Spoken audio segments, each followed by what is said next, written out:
quem tem Cristo por espelho, né? Então nós chamamos assim.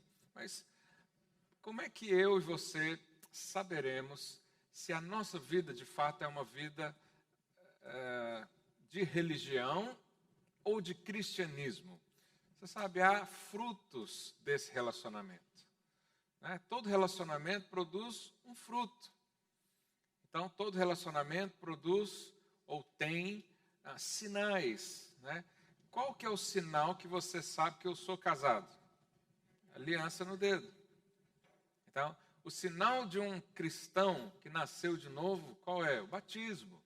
Mas há outros sinais também, né? Se hoje você for até a minha casa, você vai encontrar lá minha esposa e também 4 outras pessoas que vieram de mim, ok?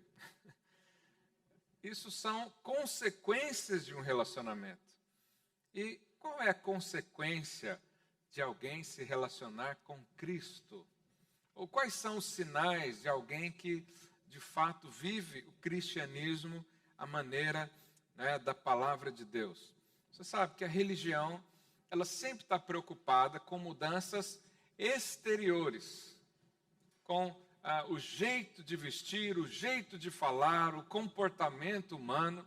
Isso tudo, né, todas as religiões têm remédio para isso, mas nenhuma tem remédio para um coração de pedra. Só Cristo pode tornar um coração de pedra em carne. Só Cristo pode te dar uma nova vida. Sabe, Jesus não está preocupado com o seu exterior. Jesus não está preocupado em mudar os seus posicionamentos, os seus pensamentos, a sua maneira de vestir, a sua maneira de comer, nada disso. Ele está preocupado em te mudar por inteiro. E depois que ele entra na sua vida, obviamente, por consequência, os seus comportamentos serão transformados, o seu jeito de ser será transformado, o seu jeito de vestir, de comer e de falar, todo será transformado. Mas é um caminho diferente da religião. A religião quer mudar o homem do externo para o interno, do exterior para o interior, do que é visível para o que não é possível ver. Mas o cristianismo é diferente. Ele é o caminho oposto a isso. Ele entra primeiro no seu coração, ele causa uma mudança extrema. Você morre e nasce outra pessoa. Ainda que haja resquícios, ainda que hajam eventualmente comportamentos da velha natureza, mas a velha natureza já não te define mais, porque você nasceu de novo. Você já viu aquelas pessoas tão complicadas que a única saída é morrer? Era eu e você. Ah, pastor, não era tão complicado assim. Era sim. Eu e você merecemos ir para o inferno. A Bíblia diz que Deus procurou um justo na terra. Ele achou alguém? Se fosse nos dias de hoje, ia achar alguém? Não, que a maldade no mundo só aumenta. Os problemas no mundo só aumentam. A frieza espiritual das pessoas só aumentam. Então, nunca houve um justo sequer, senão aquele que veio e morreu na cruz no seu lugar. Esse sim é justo, esse sim é digno de desatar os selos e ler o livro da vida. Aleluia. Então, Deus não está necessariamente preocupado com as coisas exteriores da sua vida. Olha o que a Bíblia diz lá em Colossenses 2:20. Se morrestes com Cristo para os rudimentos do mundo, porque como se vivesseis no mundo, vos sujeitais a ordenanças. E ele diz quais são as ordenanças. Não manuseie isso, não prove aquilo, não toque aquilo outro, segundo os preceitos e doutrinas dos homens. Porque todas essas coisas com o uso se destroem. Sabe, aqui está dizendo o seguinte, não se preocupe de mudar o seu comportamento. Eu e você não precisamos de doutrinas humanas. Eu e você não precisamos de tutores humanos, porque já temos o Espírito Santo de Deus. Obviamente temos irmãos mais velhos, né, do que nós e nos ensinam. Paulo não quer diminuir isso. Ele só está falando que não se preocupe com os seus comportamentos, porque eles serão todos transformados. À medida que você cresce, à medida que você avança na sua vida cristã. E é interessante entender que na igreja primitiva, os irmãos tinham alguns comportamentos que para nós soam estranho, ou no mínimo impensável. Por exemplo, os crentes na igreja primitiva, a Bíblia diz lá em Atos 2, que eles vendiam tudo o que tinham e distribuíam à maneira que alguém ia precisando. Os irmãos, veem alguém fazer isso hoje? É raro. Pode acontecer, mas é raro. Outra coisa que eles também faziam, não consideravam nada exclusivamente seus. Ou seja, a casa que ele comprou não era dele, era da igreja, era dos irmãos. Quando eu falo igreja, eu não estou falando de instituição, porque nem NIF, a igreja lá não tinha. Estou falando de corpo, de pessoas. Então, é como se eu e você comprarmos um carro e oferecemos a Deus e falamos, isso aqui é do Senhor. Isso é mais fácil viver, isso a gente consegue, né, pelo menos a maioria consegue ter esse entendimento. Então, as coisas que eu tenho são do Senhor, são da igreja, são dos irmãos. A única coisa que eu não divido com ninguém é minha esposa. Essa é só a minha, ponto final. E eu também não sou dividível com ninguém, né? Mas todas as outras coisas são do Senhor. Mas por que esses irmãos viviam assim? Por que eles não tinham preocupação nenhuma com o futuro? Porque hoje a gente constrói patrimônio pensando no futuro, não é?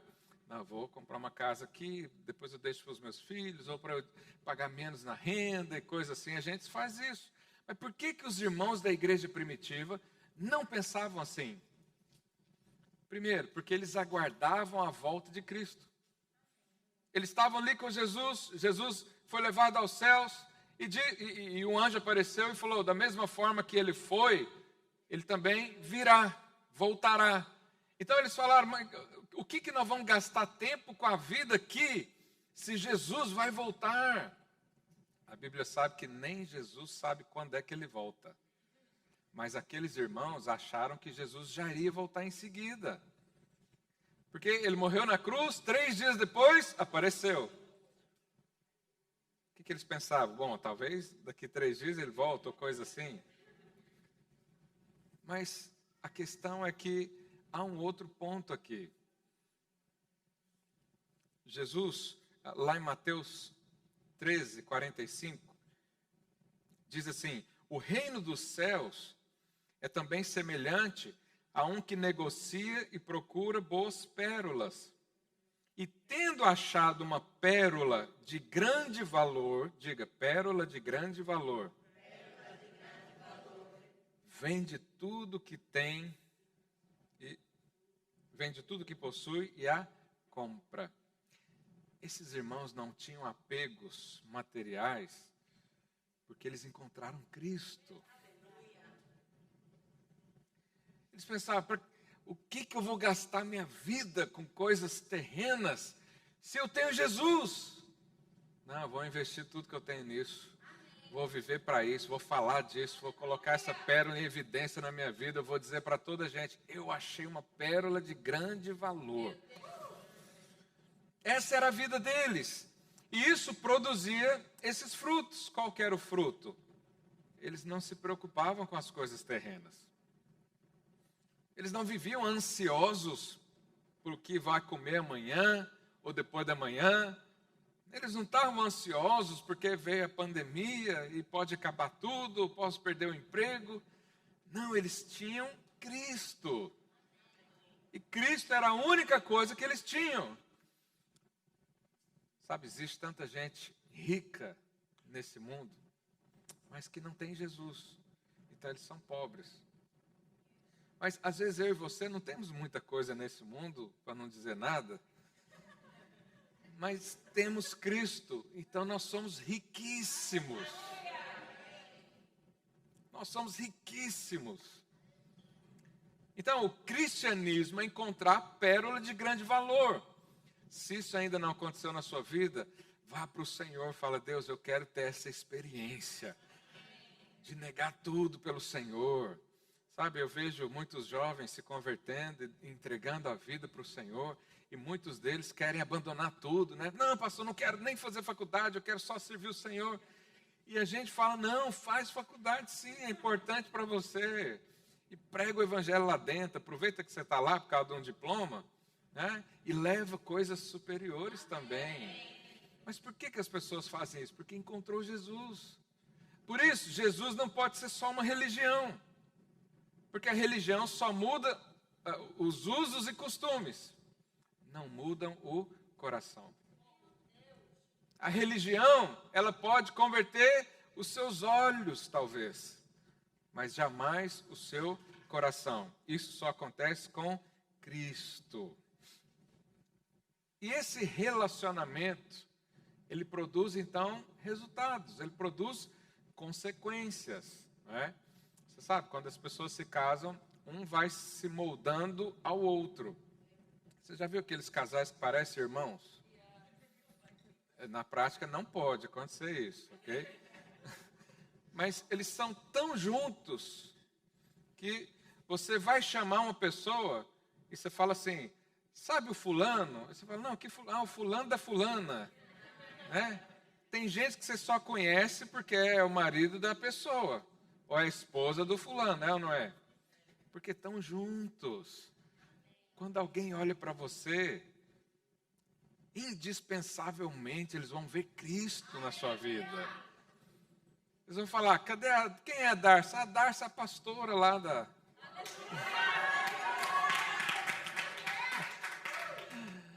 Uma irmã deu testemunho aqui no primeiro culto.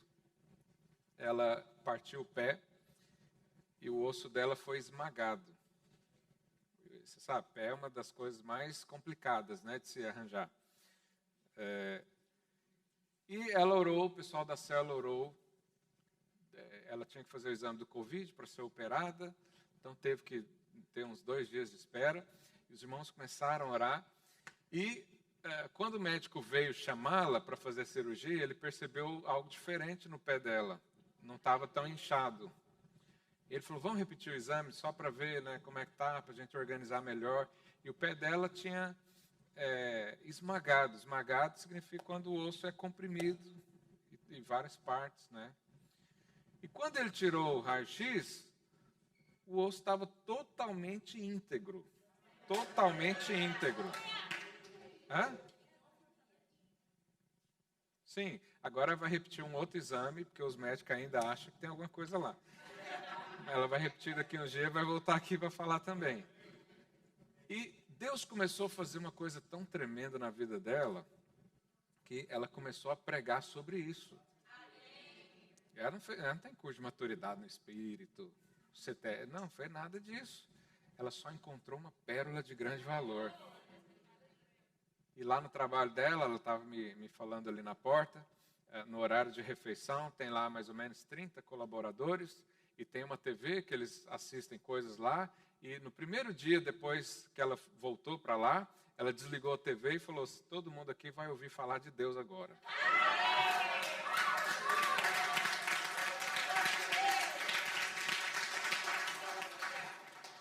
E ela pregou sabe aquele versículo que fala que o reino de Deus é tomado à violência? É o caso dela.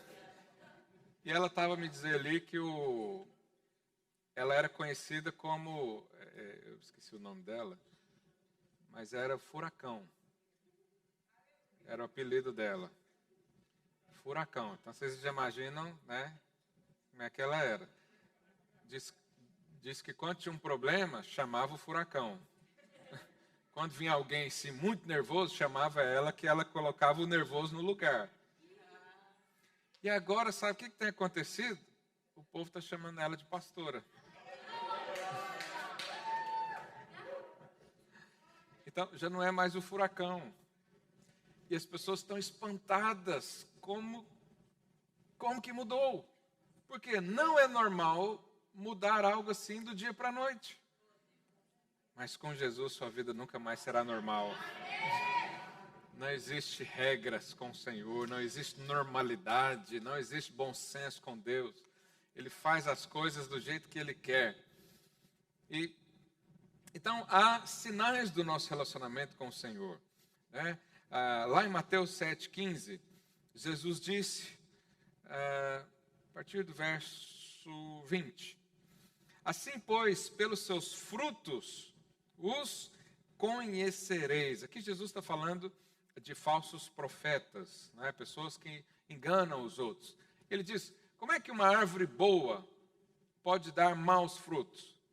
Ou como é que uma árvore má pode dar bons frutos? Não, com os frutos você conhece a árvore. Então, irmãos, nós não fomos chamados para julgar as pessoas. Nenhum de nós somos juízes. Mas nós podemos julgar o que foi falado ou os frutos. Você pode olhar para os frutos de alguém e dizer, tem alguma coisa errada com esse fruto. Ou isso que foi falado, tem alguma coisa errada. Eu não vou julgar quem falou, mas o que falou, eu e você podemos discutir. Podemos conversar, podemos trazer a luz da palavra do Senhor. Então, existem comportamentos, existem frutos, existem consequências de alguém que se relaciona com Cristo. E eu quero trazer pelo menos 5 aqui para você avaliar a sua própria vida. E desfrutar daquilo que o Senhor tem para você, ou orar e pedir para o Senhor que o seu relacionamento com Ele seja mais íntimo. Então, o primeiro fruto de alguém que se relaciona com o Senhor é o amadurecimento. Quem caminha com Jesus se torna mais maduro, ele cresce mais. Cada ano que passa, ele está num outro nível de maturidade, de entendimento. Olha aqui que Paulo diz em 1 Coríntios 13, verso 11. Ele diz assim, coloca aí por favor. Quando eu era menino, falava como menino, sentia como menino, pensava como menino. Quando cheguei a ser homem, desisti das coisas próprias de menino. Será que Paulo aqui estava falando de si mesmo da época da adolescência dele? Não. Ele estava falando aqui de uma experiência de vida. Agora, quem era Paulo? Paulo era alguém extremamente zeloso pela casa de Deus. Paulo era um judeu praticante, discípulo de Gamaliel, que era talvez um dos tops, né, dos mestres na época. Ele perseguia a igreja de Jesus por causa de zelo, achando que aquilo era obra de Deus, fazer essa perseguição. Então, e aí ele diz isso, quando eu era menino. Ele não está aqui a se referir do tempo que ele era criança, obviamente. Mas a mesma palavra, essa palavra menino, no original, chama-se népio. Essa mesma palavra é usada lá em Gálatas, quando ele diz, capítulo 4, verso 1, digo, pois, que durante o tempo em que o herdeiro é népio, menor, em nada difere do escravo, posto que ele é senhor de tudo, mas está sob tutores e curadores até ao tempo predeterminado pelo pai. A mesma palavra é utilizada, menor. O que quer dizer menor? Era quando eu e você estávamos sobre a lei. Quando eu e você estávamos sobre a lei, nós vivíamos como escravos, nós vivíamos como meninos. Nós não tínhamos um relacionamento com Deus do que nós temos hoje, à luz da nova aliança. Então, é como se Paulo dissesse, quando eu não conhecia Deus, quando eu não conhecia a graça de Deus, quando eu achava que eu era justo por mim mesmo, e isso é coisa de menino.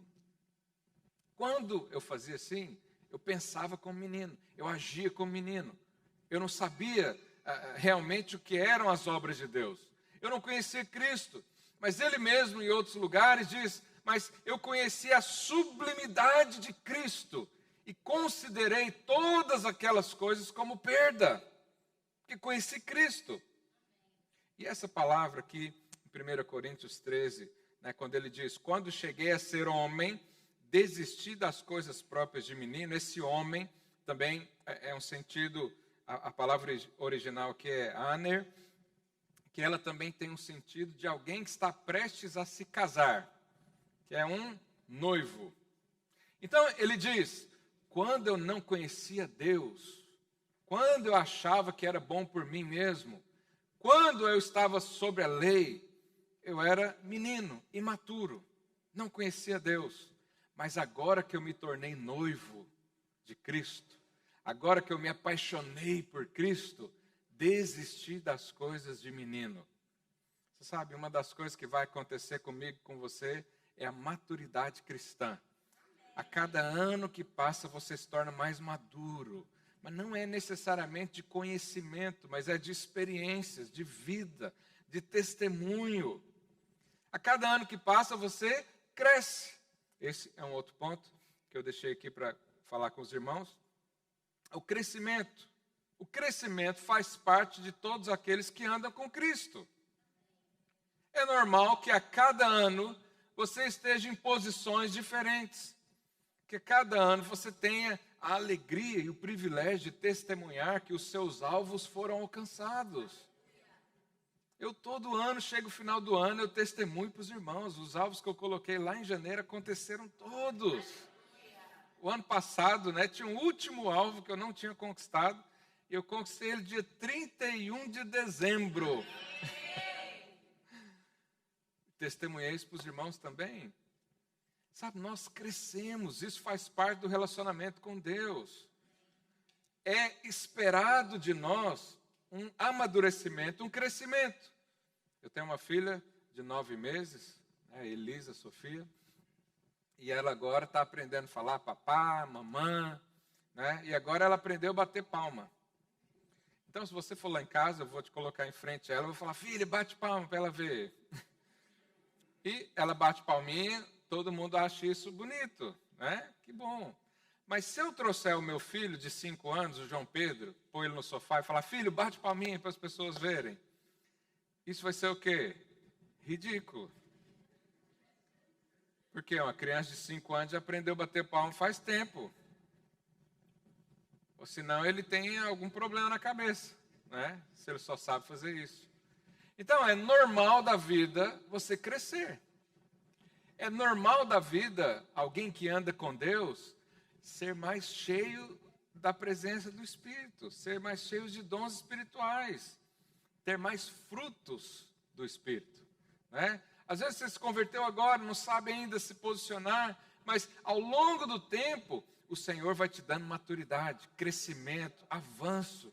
Você vai crescer em toda boa obra, você vai conquistar, as coisas na sua vida vão prosperar, vão avançar, vão crescer. Por quê? Porque você se uniu a uma fonte inesgotável de vida. E não foi só vida, foi tudo que você precisa. Falei para o seu vizinho: tudo que você precisa está em Cristo. Então, o crescimento faz parte. Lá em Efésios 4:14, diz assim: para que não para que não mais sejamos como meninos, agitados de um lado para o outro, por todo vento de doutrina, pela artimanha dos homens, pela astúcia com que induzem ao erro. Sabe, quem é criança, qualquer coisa o engana. Eu levo meus filhos para a escola todos os dias, e tem dia que o João Pedro atrasa um pouquinho, faz corpo mole. Aí eu falo para ele: filho, se você não andar logo, eu vou sair e você não vai. Aí ele: não, peraí. Mas que sentido tem eu sair sem ele? Se ele entendesse isso, ele falava: pode ir então. Eu só estou saindo para levar ele na escola, mas eu falo para ele que se ele não vier, eu vou deixá-lo. E vou sozinho. Eu vou para onde? A criança acredita em quase tudo. Sabe, está cheio de crianças, infelizmente, está cheio de crianças no reino de Deus. E o Senhor quer que eles cresçam. Porque as crianças são agitadas por todo vento de doutrina. As crianças são agitadas com as notícias do mundo. Vai haver a pandemia, e as crianças tudo ficam com medo. Mas quem tem a sua confiança no Senhor, quem é maduro na fé, ele só diz o seguinte: vamos enfrentar então para depois vir o próximo. Qual que é o próximo problema? Já estou pronto para outra. Pandemia já acostumei, já sabe mais ou menos o que faz, né? O que não faz. Mas há um novo ano para nós. Esse ano foi tão cheio de aventuras, né? Ninguém esperava viver um ano assim. Você já pensou isso? Eu fico pensando nas guerras, como que eram. Devia ser climas parecidos com o que a gente tem vivido esse tempo, e até piores, não é? Mas há um novo ano para você. E a palavra que nos foi liberada esse ano é que há chuvas para nós, abundantes chuvas.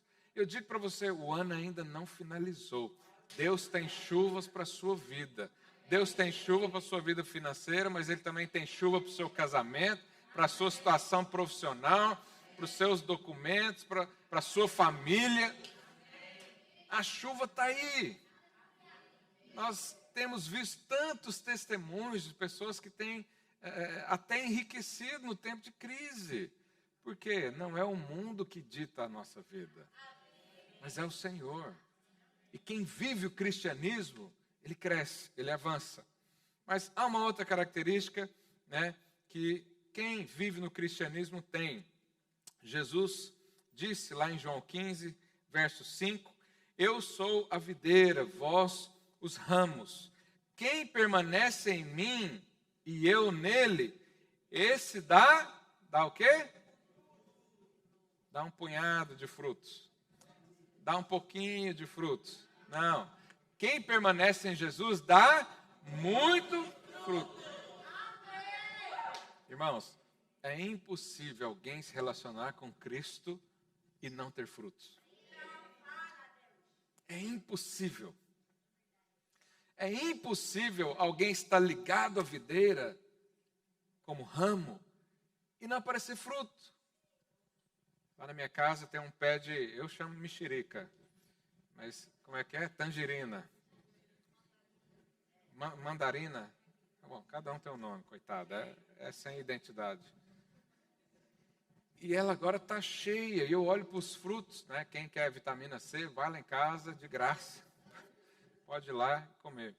Mas a árvore, ela frutifica por inteiro. Todos os ramos, todos os galhos têm fruto. Tem fruta. Isso é a nossa vida. Sabe, quem está ligado a Cristo, ele dá fruto. Mas não é de forma forçada.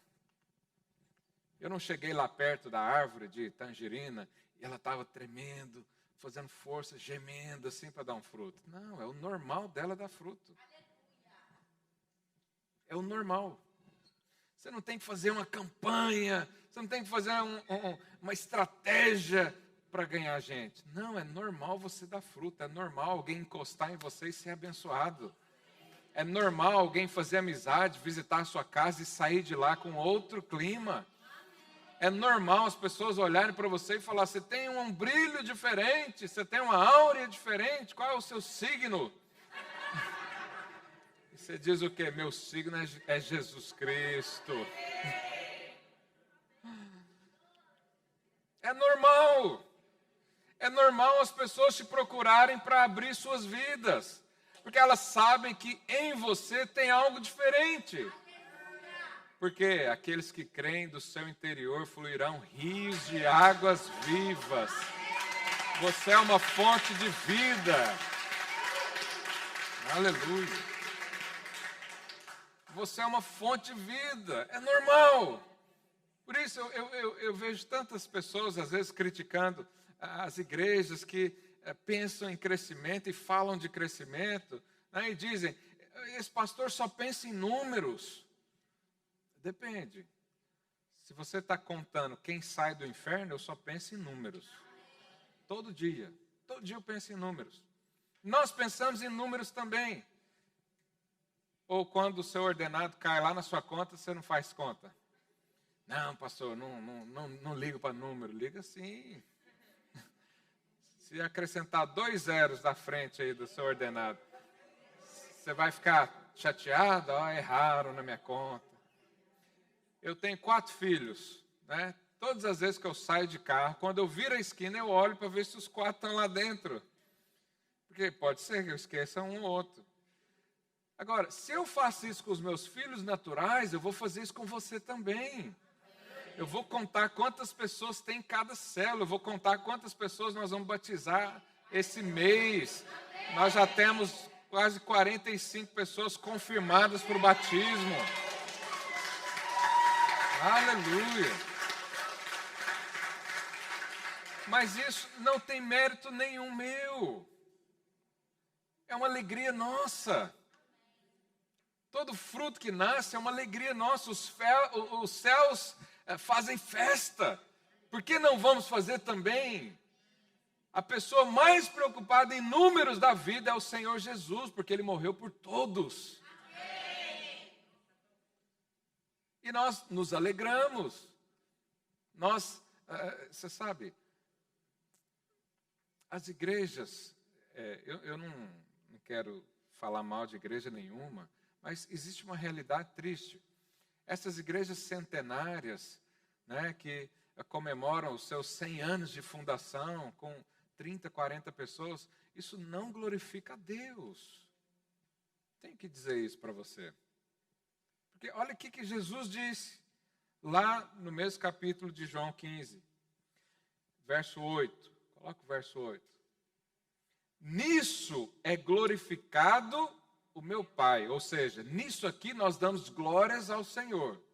Isso aqui glorifica a Deus. Isso o quê? Aí ele continua. Em que deis muito fruto, e assim vos tornareis meus discípulos. Pula lá para o verso 16. Não fostes vós que me escolhestes a mim. Pelo contrário, eu vos escolhi a vós outros, e vos designei para que vades e deis fruto, e o vosso fruto permaneça.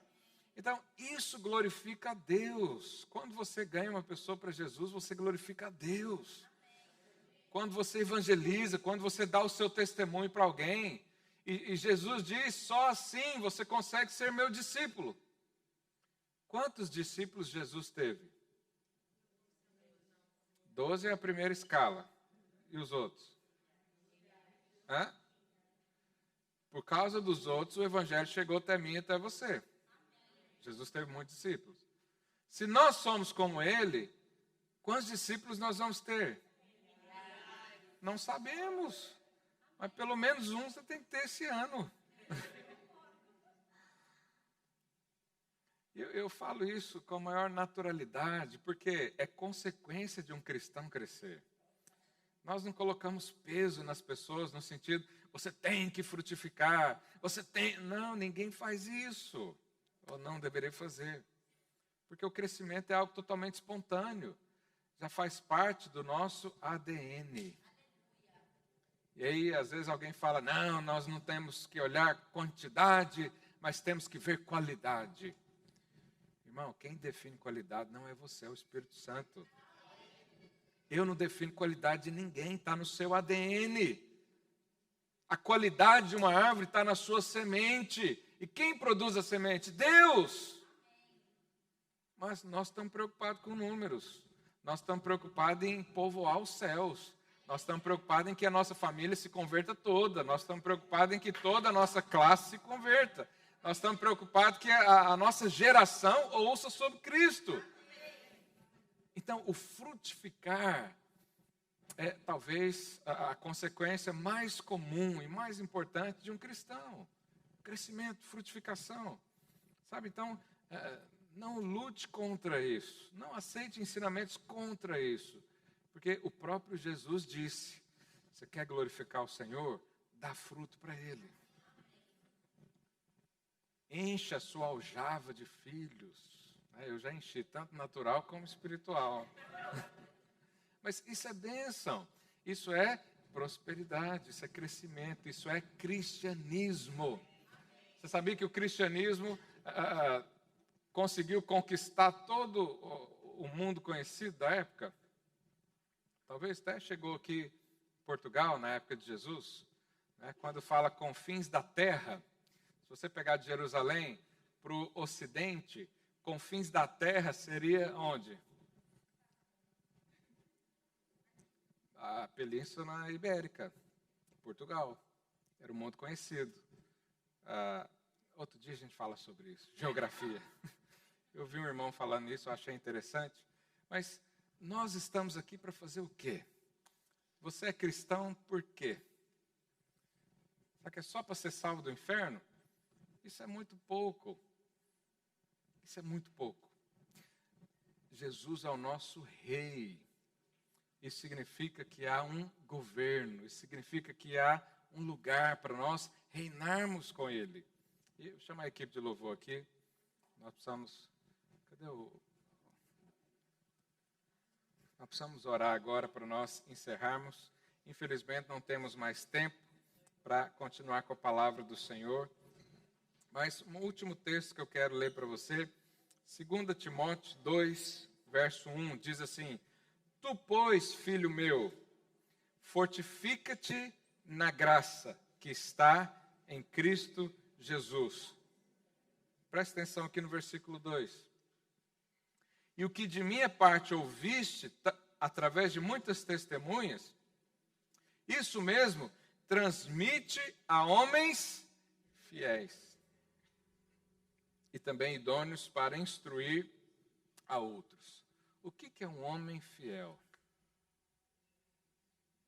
Sabe, quando nós encontramos Cristo, o Senhor nos deu um chamado. Está lá registrado nos Evangelhos.